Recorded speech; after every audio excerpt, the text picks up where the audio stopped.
The Chicago Sky saw absolutely excellent individual efforts in guarding Rhyne Howard, specifically by Rebekah Gardner and Kahleah Copper.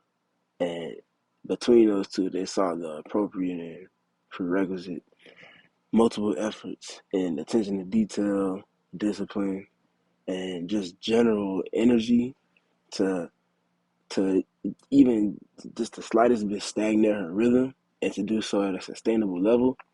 So we're gonna go ahead and break down a handful of the possessions that those two had where she actually got the ball, and then break down their on ball defense. They did an excellent job in denying her the ball to the tune of her putting up her second lowest usage percentage on the season of 18.1%. And that speaks in large part again to just their off ball defense and denial and staying consistent there to the point where she didn't touch the ball nearly as much as she typically would on a possession basis. So we're gonna go ahead and break down these on ball plays where she was being defended by the Torture Twins, Kahleah Copper and Rebekah Gardner. And yeah, let's start with this first play. I'm gonna let it flow through and then we'll break it down. Could have been a layup. The dream stuck on two. Rhyne Howard trying to change it. Couldn't quite find the hand to beat her up.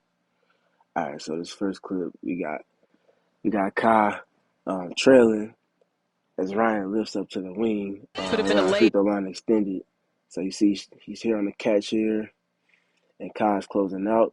She does a great job, first and foremost, running her off the three-point line. So you do this by stamping your foot on the ground, literally touching the three-point line with your foot, and inducing and kind of really enticing her to put this ball on the ground and drive your closeout. So Kai does a great job closing and trailing again first, trailing to the closeout, runs off the three-point line, and now watch it. She's riding this outside hip with her inside hand, kind of navigating and forcing her in the direction she wants her to go to, which is to the middle of the floor, which is also where a majority of her help is should she need it. And I say should she need it because she's so solid in her closeout and then containing the ball after that in recovery that she gets she pretty much sends a direct message in just her positioning to Emma Meeseman and Allie Quigley, who's there in nail help and rim protection as well on the help line. She sends a direct message to them at this point, letting them know that okay, Kai's got her contained, so we don't need to overhelp, which is just invaluable part of any type of team defensive concept in the half court, knowing when to help and when not to help. A lot of teams and a lot of individual players struggle with doing this consistently. The Sky do a great job of it, and this defensive possession here is one of many examples of just that. So Allie's at the nail. She realizes that Kai has her contained with great ball pressure and physicality in general.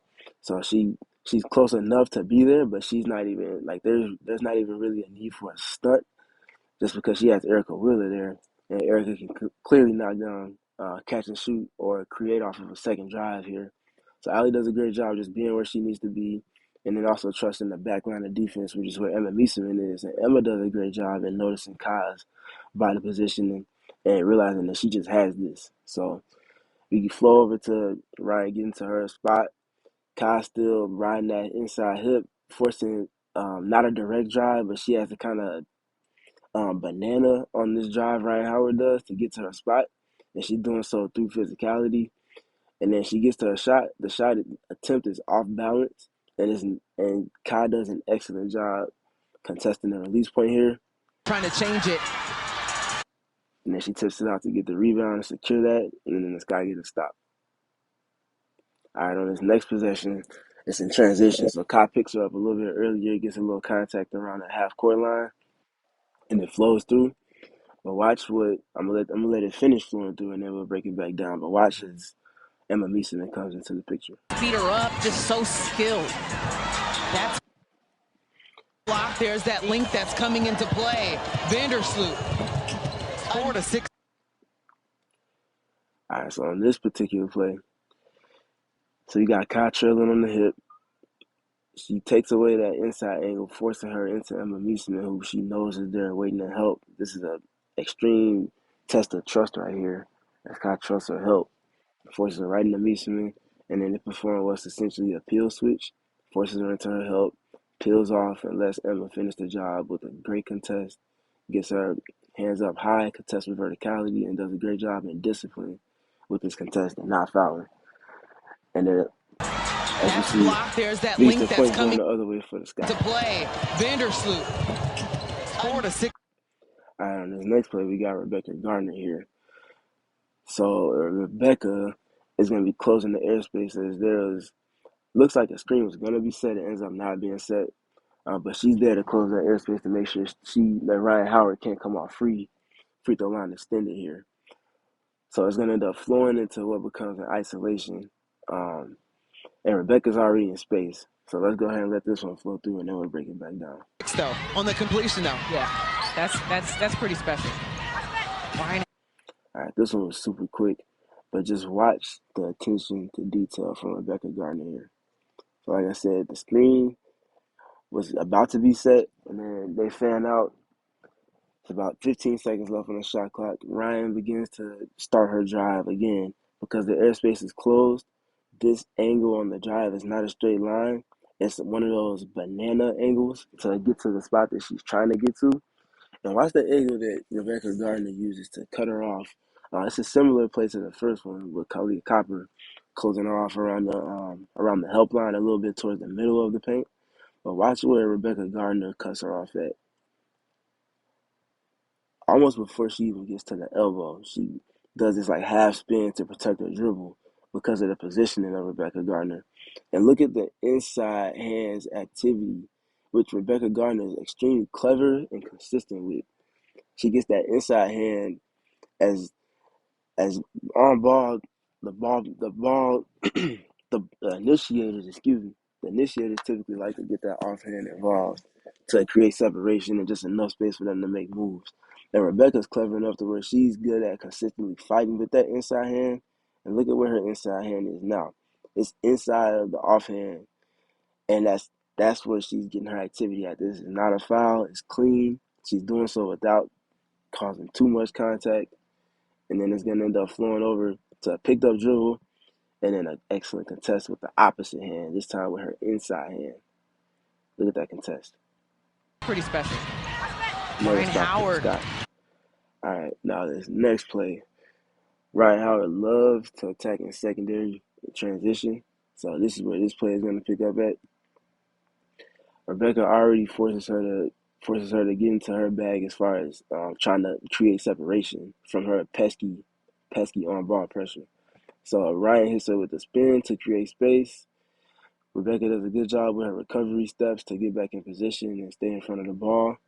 And then you have a crossover coming, and Rebekah almost steals it. Like, look at where her foot is. She's literally cutting this angle off and almost cuts the dribble off with her outside hand as well on this crossover from Rhyne Howard.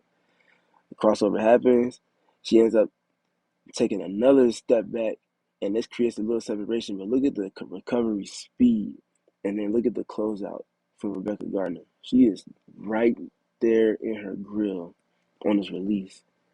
That separation that Ryan did initially create was combated by Rebekah Gardner's recovery steps and then the attention to detail in her closeout. Pulls She up gets that again. quick and gets another stop. And just All right, now this next play here is going to be Rebekah Gardner again. Just watch her activity, and I'm going to let this one flow through and break it back down. finding her moments to score. And Howard is a very willing passer.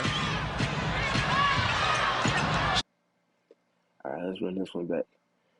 So this is side pick and roll initially, and Rhyne Howard's going to lift from the corner to the wing as Rebekah Gardner is tagging a roller out of this 2-on ball scheme. So look, here you see Rebekah on the baseline as the low man. She tags the roller, and then she, boom, flies up into her closeout as the ball's on the flight.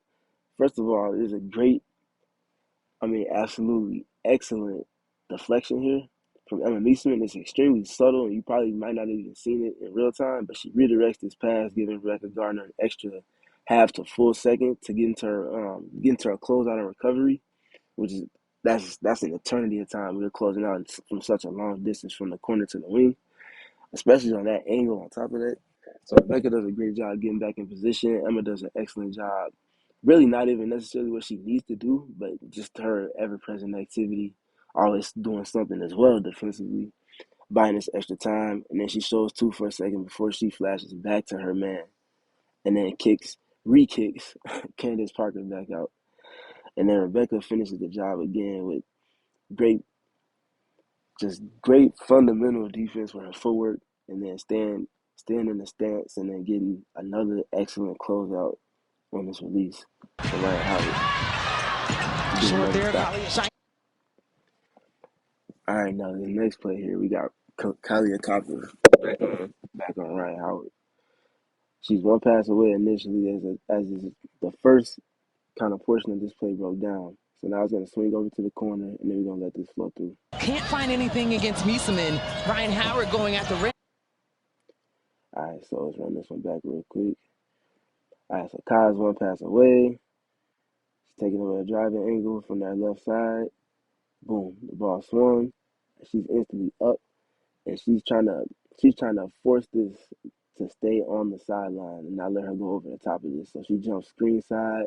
Again, holding true to her responsibilities in this specific scenario.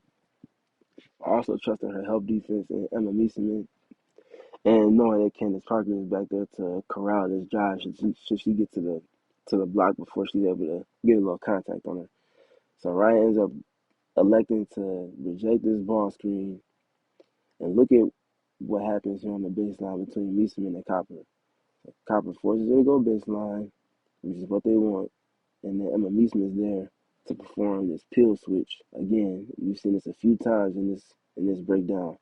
Emma's here to take the peel, and then she does a great job. Getting contact here again to the legal limit, getting contact, forcing her a little bit more under the basket to take this angle away just off of her stature alone, and then does a great job contesting with verticality on the block, and really ends up having Ryan flow to underneath the basket to where there's absolutely no angle for her to get this shot up.